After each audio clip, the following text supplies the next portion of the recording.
Masih bersama saya Rizka Devi dalam Kompas Aceh. Saudara, dalam sepekan terakhir, harga bumbu dapur di Pasar Induk Lambaro Aceh Besar mengalami fluktuasi harga karena pasokan yang tidak stabil.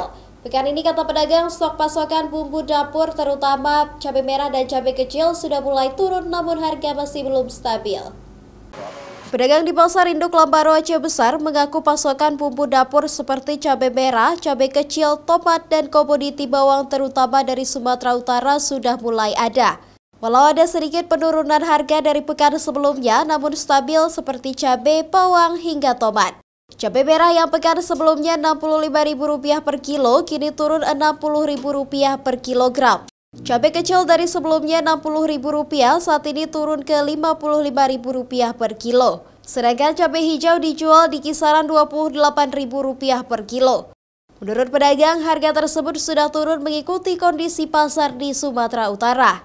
Kalau cabai lokal ini sementara masih kurang. Sementara kalau harga cabai merah belum turun. Cabai merah berarti belum turun, Pak, ya? Belum. Biasanya normal berapa ada sekilo, Pak? Normal cabai paling murah 50. 50. 50, 45. Sekarang ini udah 60, mencapai 60. Sementara pedagang bumbu dapur memperkirakan harga akan normal kembali seperti sebelumnya.